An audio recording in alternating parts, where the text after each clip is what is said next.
दोस्तों नमस्कार, my self Anita कुमारी और मैं अपने चैनल MLM गुरु माँ पर आप सभी व्यूवर्स का तहे दिल से हार्दिक स्वागत और अभिनंदन करती हूँ।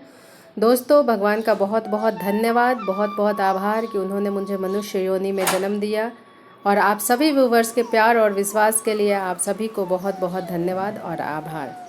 दोस्तों जैसा कि मैं भागवत गीता सीरीज़ लेकर के आ रही हूँ, हिंदी, इंग्लिश और संस्कृत तीनों भाषाओं में मैं इसको लेकर के आ रही हूँ। अगर आप मेरे चैनल पर नए हैं तो प्लीज़ इसे सब्सक्राइब करें और मेरे इस वीडियो को लाइक करें और ज़्यादा से ज़्यादा शेयर करें ताकि हर किसी को इसका फ़ायदा मिल सके। दोस्तों मैं इंग्लिश और संस्कृत भाषा के लिए मैं इस वीडियो को रिकॉर्ड कर रही हूँ, जिसके लिए मैं टॉकिंग भागवत गीता का सहयोग ले रही हूँ, जो मैंने परचेज करके मंगवाया है और जिसे आप उसके माध्यम से सुन सकते हैं। उस पर रखे कि इलेक्ट्रॉनिक डिवाइस वाली बुक होती है जिसके ऊपर आप इसको रख करके सुन सकते हैं और पढ़ भी सकते हैं। दोस्तों जैसा कि भागवत गीता सीरीज़ लेकर के आ रही हूँ मैं, जिसमें इंग्लिश और संस्कृत के लिए मैं ये मेरे पास टॉकिंग भागवत गीता है उसका सहयोग ले रही हूँ, जो इसमें आप देख सकते हैं। इसको ऑन कीजिए और ये ऐसे स्टार्ट हो जाता है।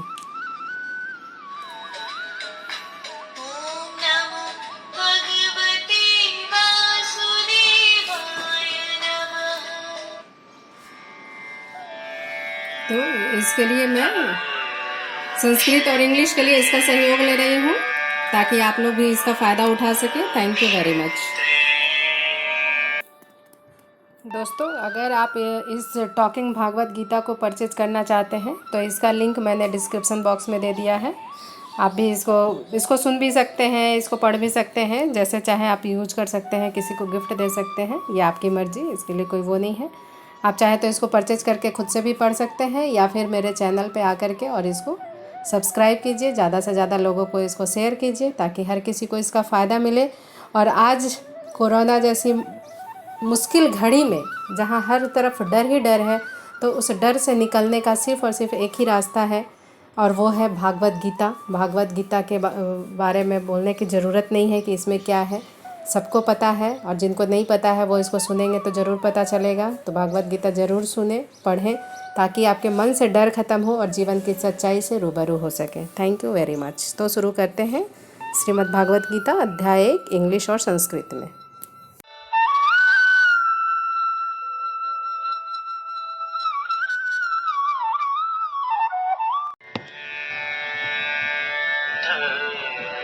क्षेत्रे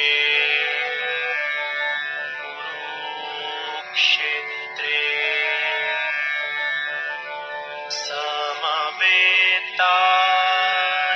समवेतायुयुत्सवः मामकाः पाण्डवाश्चैव किम कुर्वता संजय।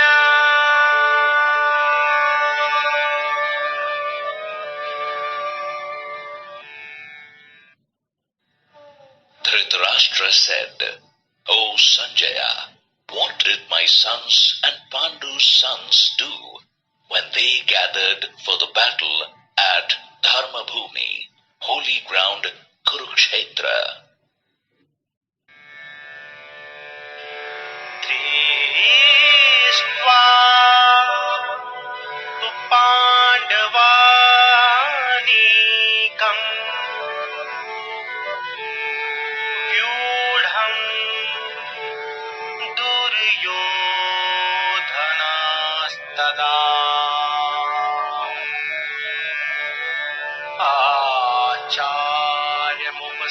आचार्यमुपसंगम्य राजा वचनं ब्रवीत्।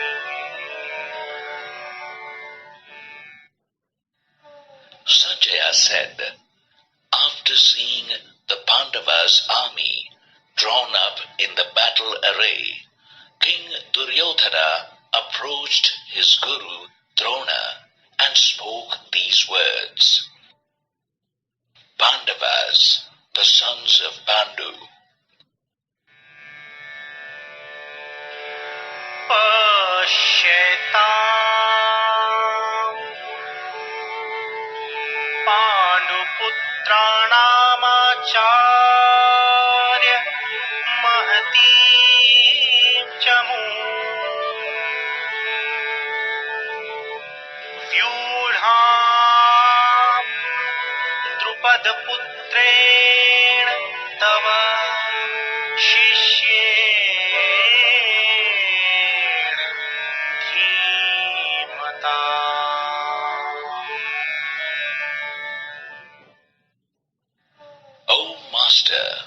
Look at this vast army of Pandavas arrayed for the battle by your intelligent disciple and Drupada's son Drishtadyumna.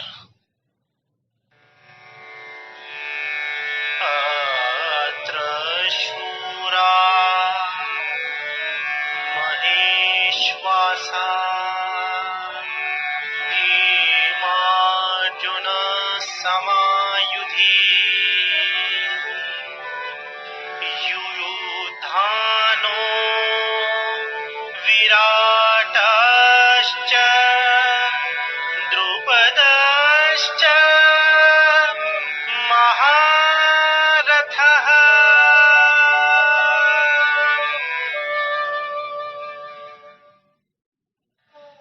There are great archers and warriors like Bhima and Arjuna in this army.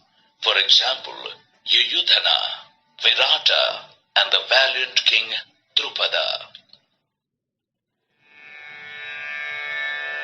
धृष्टकेतुश्च कीतानः काशीराजश्च वीर्यवान् पुरुजित् कुन्तिभोजश्च शैब्यश्च नरपुण्डवः.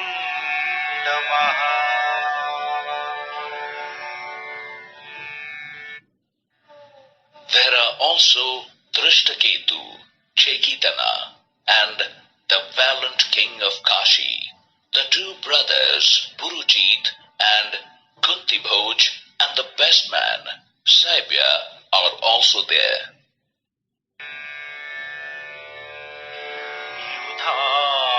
युधामन्युश्च विक्रान्त उत्तमोजाश्च वीर्यवान् सौभद्रो द्रौपदीयाश्च सर्व एव महारथः.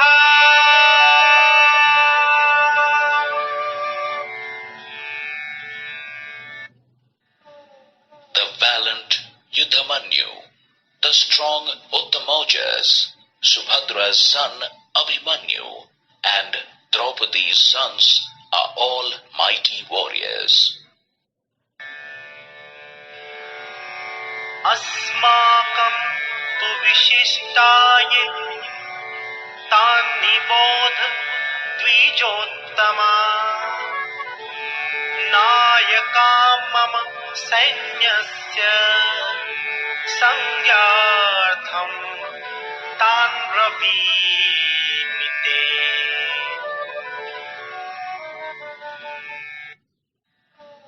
O Dvijottama, now know about the greatest leaders of our side too. For your information, I shall now name the chief warriors and the greatest leaders of our army. Dvijottama, Dvija meaning twice born, are the male members of the Brahmanas, Kshatriyas and Vaishyas. Dvijottama are the best of these who are born twice, once physically and secondly at the time of Upanayanam, sacred thread ceremony. भवान् भीष्मश्च कर्णश्च कृपश्च सिमितिञ्जयः अश्वत्थामा विकर्णश्च सोमदत्तिस्तथैव च.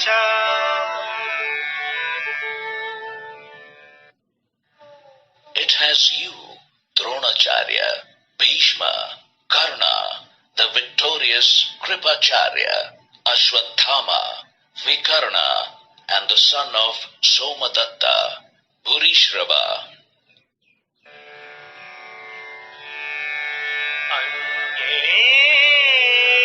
च बहवः शूराः युद्धे त्यक्तजीविताः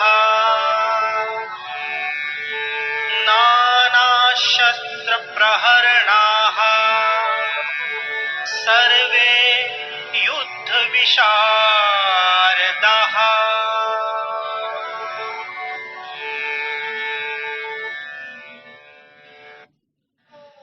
There are many other heroes fighting with various weapons and very much skilled in different warfares who are willing to sacrifice their lives for my sake.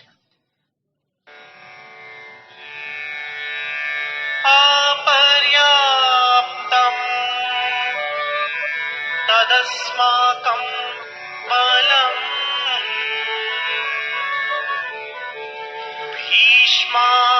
भीष्माभिरक्षितम् पर्याप्तं त्विदमे तेषाम् बलम्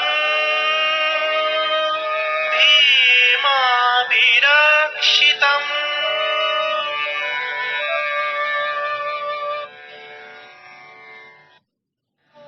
Our army, guarded by Bhishma, appears limitless, while their army, guarded by Bhima, seems limited. आयनेषु च सर्वेषु यथा भागमवस्थितः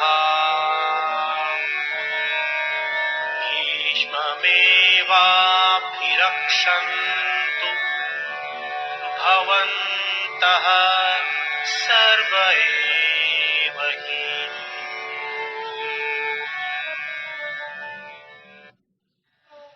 All of you must give full support and protection to Grandfather Bhishma, while you remain firm at your respective positions. तस्य सञ्जनयन् हर्षम् कुरु वृद्धः पितामहः सिंहनादम् विनद्योच्चैः शङ्खम् दद्मो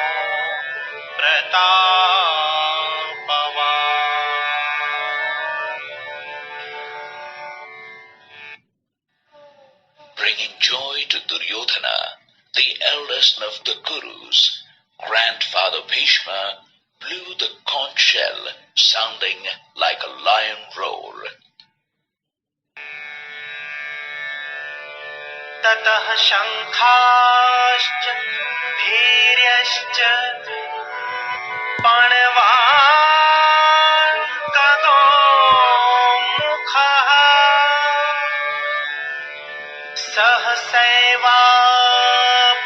सहसैवाभ्यहन्यन्त स शब्दस्तमुलोऽभवत् After that, the conch shells, kettle drums, tabors, trumpets, and cow horns were blown together, which sounded fierce. अतः श्वेतैर्यैर्युक्ते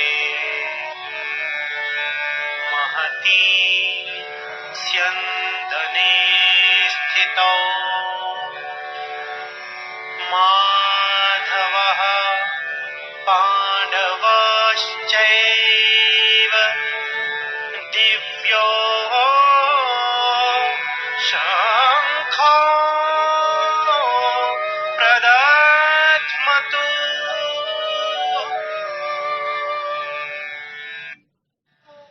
Then, gracefully seated on their great chariot, pulled by white horses, Lord Krishna and Arjuna blew their divine conch shells loudly.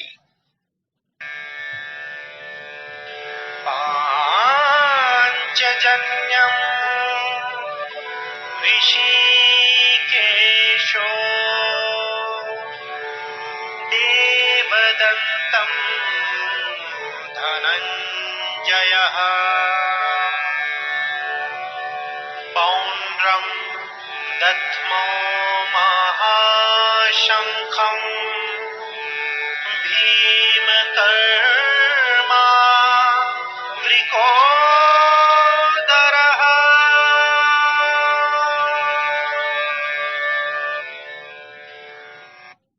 Lord Krishna and Arjuna blew their conch shells named Panchajanya and Devadatta respectively.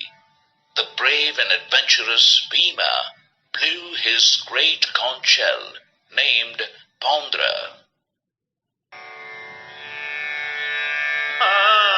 अनन्तविजयं राजा कुन्तिपुत्रो युधिष्ठिरः नकुलः सहदेवश्च सुघोषमणि पुष्पकौ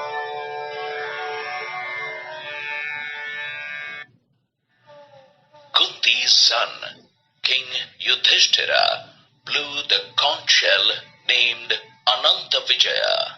Nakula and Sahadeva blew their conch shells named Sughosha and Mani Pushpaka respectively.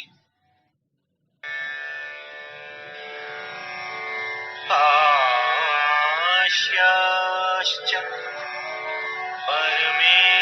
परमेश्वासः शिखण्डी च महारथः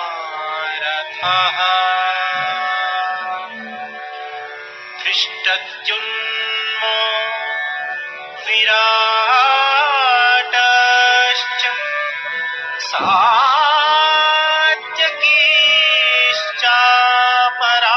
सात्यकीश्चापराजितः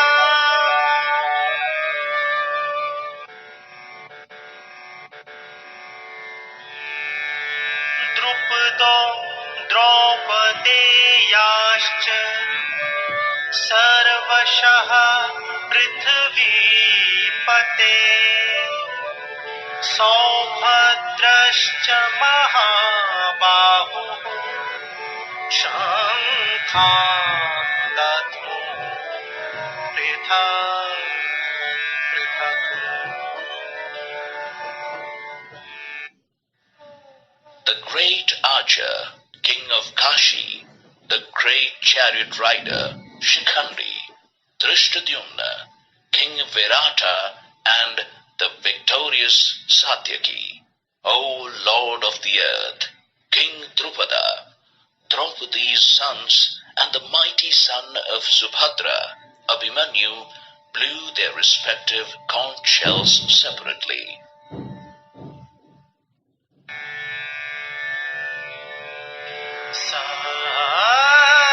सघोषो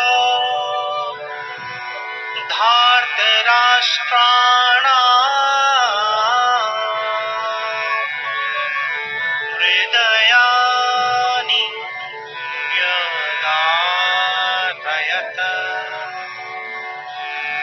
नभश्च पृथिवीं चैव तुमुलो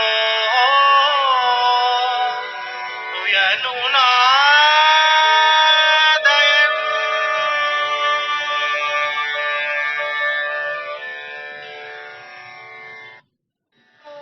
That tremendous sound of the conch shells shattered the heart of the sons of Dhritarashtra as it echoed through the earth and the sky.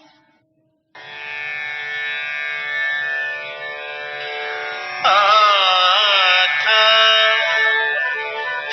व्यवस्थितान् दृष्ट्वा धार्तराष्ट्रान् कपिध्वजः प्रवृत्ते शस्त्रसम्पाते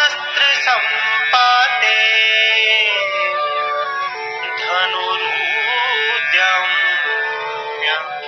पाण्डवः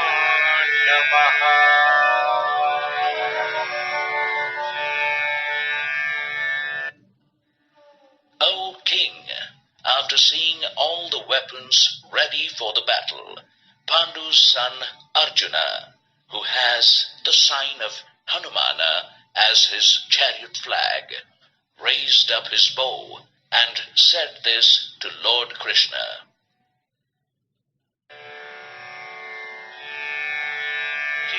ऋषिकेशं तदा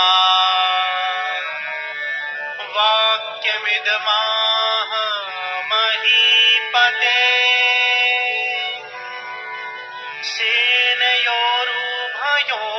सेनयोरुभयोर्मध्ये रथं स्थापय मेच्युत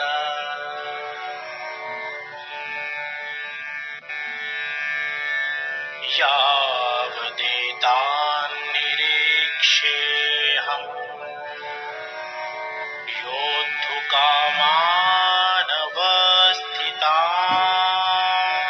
योद्धुकामानवस्थितान् कैर्मया सह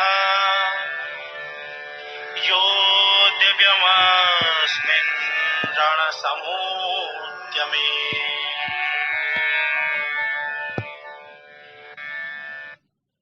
Arjuna said, O Achyuta, please place my chariot in the center of both the armies, so that I can see clearly those who are standing here with an intention to fight and with whom I have to fight in this war. Achyuta, another name of Lord Krishna, meaning the one who is divine.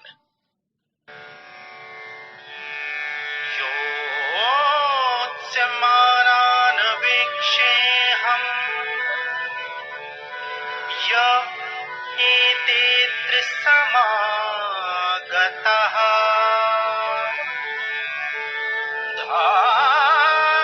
धार्तराष्ट्रास्य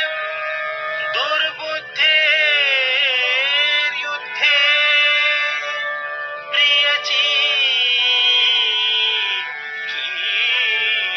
प्रियचिकीर्षवः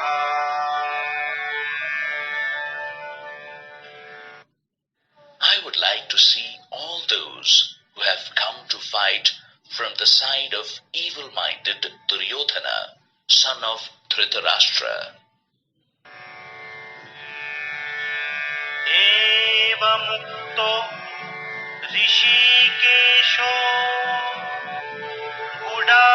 गुडाकेशेन Bharata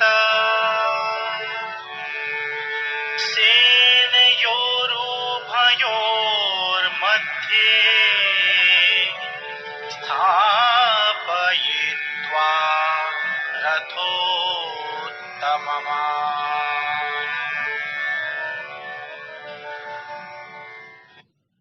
Sanjaya said, O Bharata, having thus been requested by Arjuna, Lord Krishna drew up his chariot exactly in the middle of the two armies. Bharata, another name of Dhritarashtra, meaning descendant of King Bharat.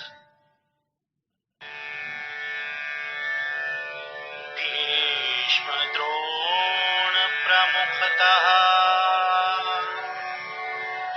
सर्वेषां च महीक्षिताः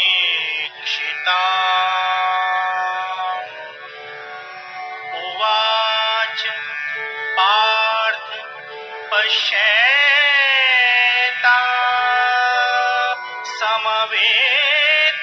समवेतान् कुरूनिति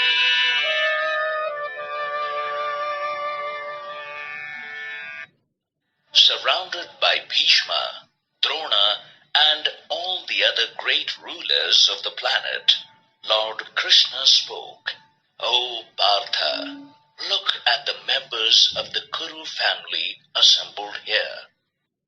Partha, another name of Arjuna, meaning the son of Pritha, Kunti. तत्र पश्य स्थितान् पार्थः पितृनथ पितामहान् आचार्यान् मातुलान् भ्रातॄन् पुत्रान् पौत्रान् सखींस्तथा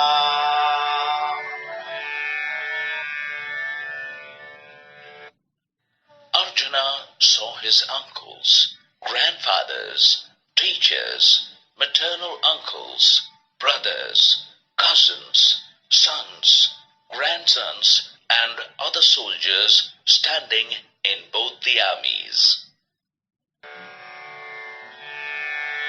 श्वशूरान् सुहृदश्चैव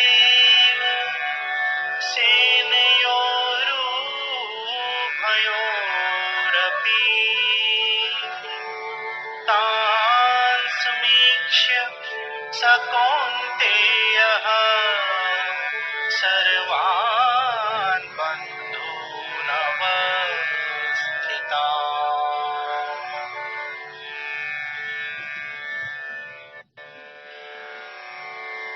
कृपया परयाविष्टो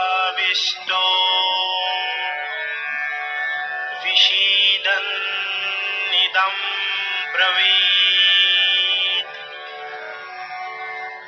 दृष्ट्वेमं स्वजनं कृष्ण युयुत्सुं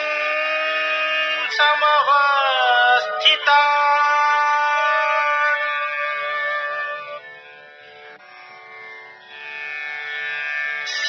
सीदन्ति मम गात्राणि मुखं च परिशुष्यति वेशयुश्च शरीरे मे रोमहर्षश्च जायते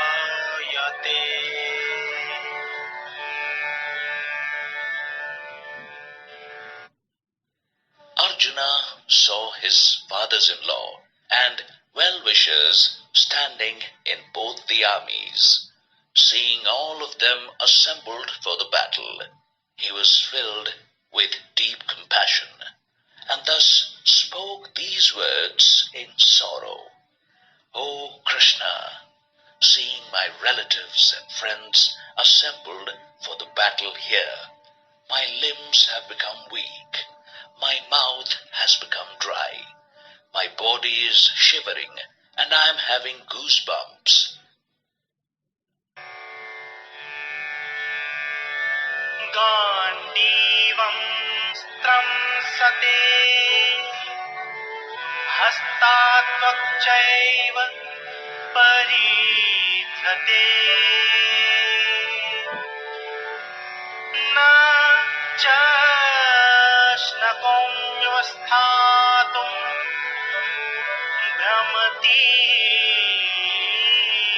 भ्रमतीव च मे मनः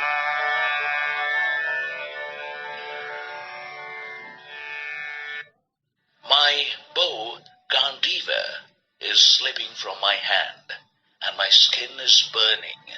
My mind is flooded with doubts, and I'm unable to stand. निमित्तानि च पश्यामि विपरीतानि केशव न च श्रेयोनुपश्यामि त्वा स्वजनमाहवे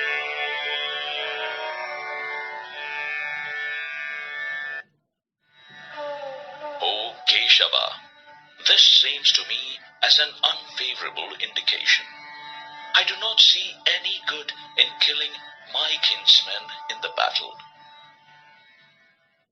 Keshava, another name of Lord Krishna, meaning he who has beautiful hair.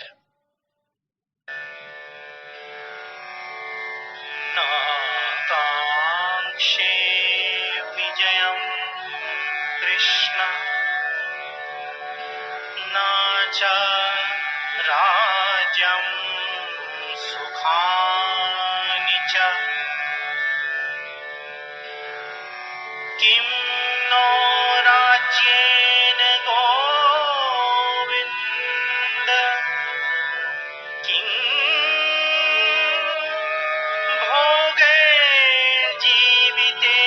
भोगैर्जीवितेन वा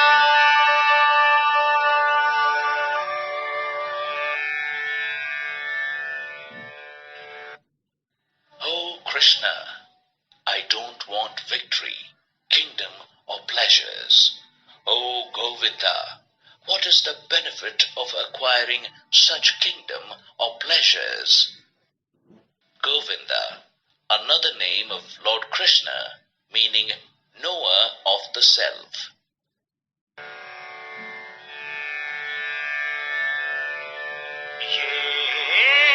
येषामर्थे काक्षितम् नो राज्यं भोगः सुखानि च ता इमेव स्थिता युद्धे प्राणां त्यक्त्वा धनानि च The ones for whom we desire kingdom, enjoyments and pleasures stand here in the battle, ready to sacrifice their life and wealth.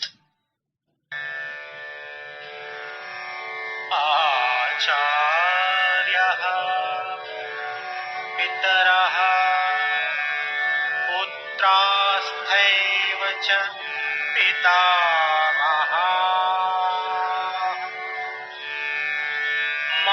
मातुलाः श्वशुराः पौत्राः शालाः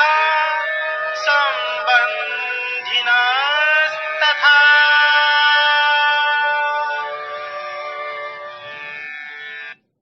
These are all teachers, fathers, grandfathers, sons, grandsons, uncles, fathers-in-law, brothers-in-law, and other relatives.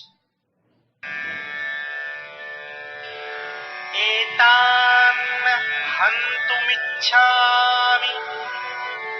नतोऽपि Madhusudan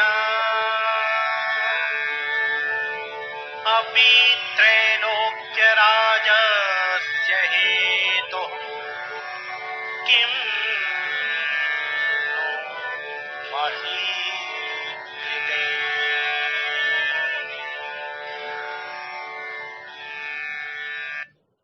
O Madhusudana, I may be killed by them, yet I do not want to kill them, even for the sake of a kingdom expanding over 3 worlds, let alone the earth. Madhusudana, another name of Lord Krishna, meaning slayer of the demon Madhu. निहत्य धार्तराष्ट्रान्नः का प्रीतिः स्याज्जनार्दन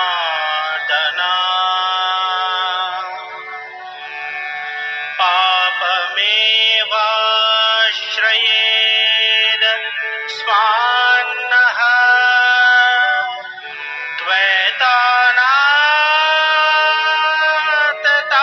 त्वैतानाततायिनः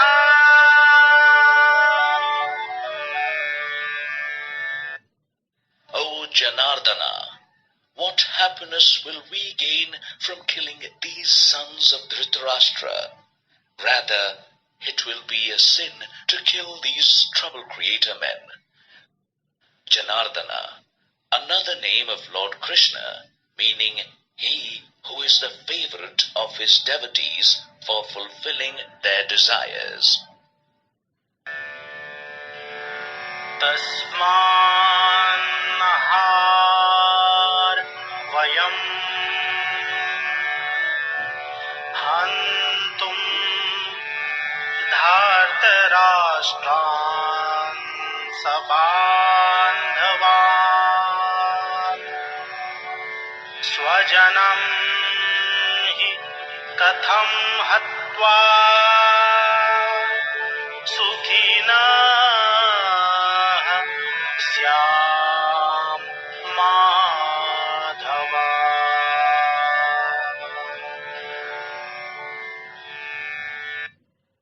Therefore, O Madhava, it is not right for us to kill the sons of Dhritarashtra and our relatives, because how will we be happy after killing our own people? Madhava, another name of Lord Krishna, meaning Lord of Lakshmi.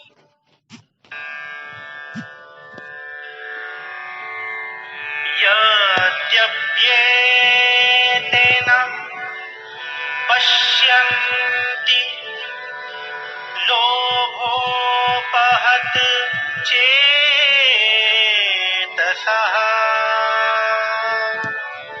कुलक्षयकृतं दोषं मित्रद्रोहे च पातकम्।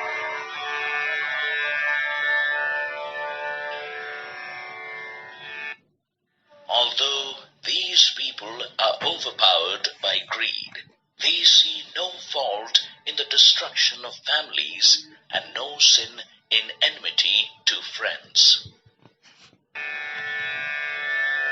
कथं न स्नेयमस्माभिः पापादस्मान्निवर्तितुम् कुलक्षये कृतं दोषं प्रपश्यादिभिर्जनार्दन।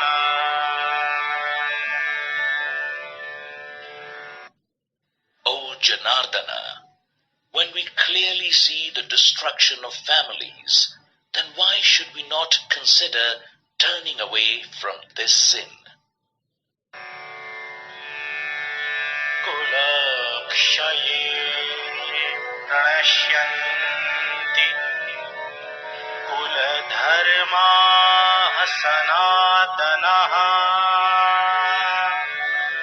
धर्मे नस्ते कुलम्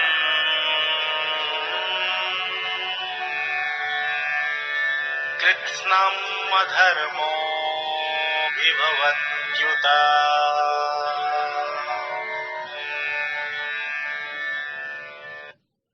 The destruction of our dynasty will lead to the destruction of ancient family traditions. If the ancient traditions are lost, then irreligion will take over the coming generations.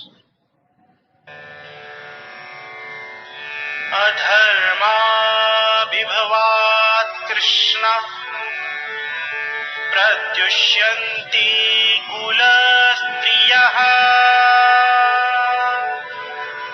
स्त्रिषु दुष्टासु वाषणेय जायते वर्णसंकरः।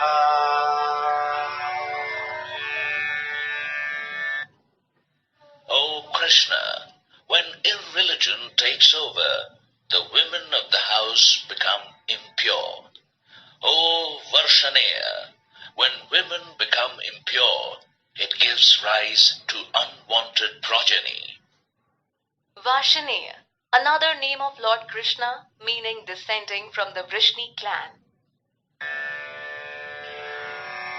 Sankaro नरकायैव कुलघ्नाना कुलस्य च पतन्ति पितरो ह्येषाम् लुप्तपिण्डोदकक्रियः।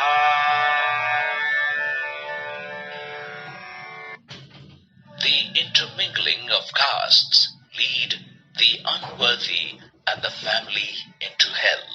Their ancestors fall down into hell because of being deprived of the offerings of rice balls and water. दोषैरेतैः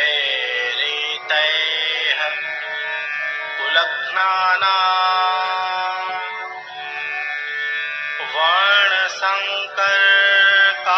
वर्णसङ्करकारकैः उत्साद्यन्ते जातिधर्माः कुलधर्माश्च शाश्वतः.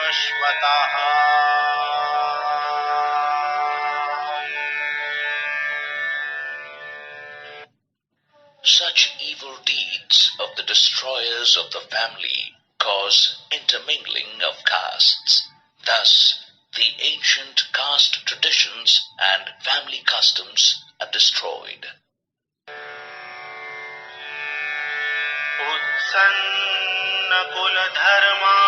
उत्सन्नकुलधर्माणाम् मनुष्याणाम् जनार्दन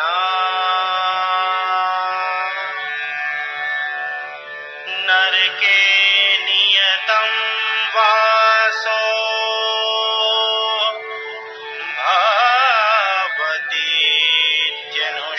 भवतीत्यनुशोषुमा.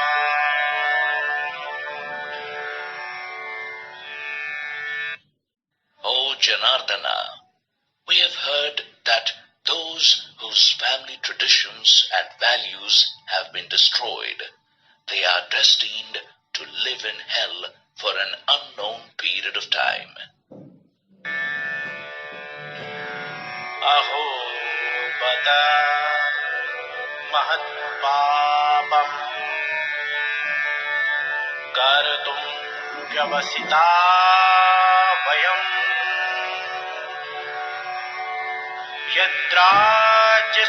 यद्राज्यसुखलोभेन हन्तुम् स्वजनं मोद्यतः.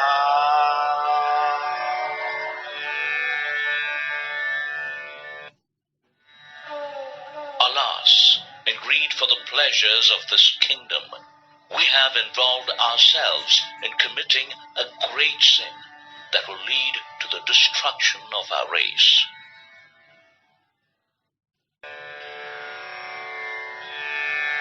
यदि माम प्रतीकारमशस्त्रम् शस्त्रपाणयः धार्तराष्ट्रारणे हन्युस्तन्मे क्षेमतरम् भवेत्. It would be better for me if the sons of Dhritarashtra kill me with their weapons when I am disarmed and I don't counterattack.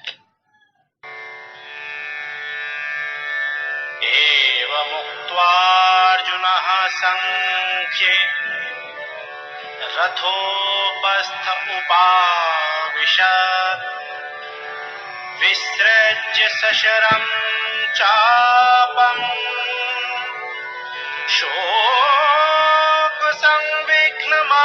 शोकसंविघ्नमानसः.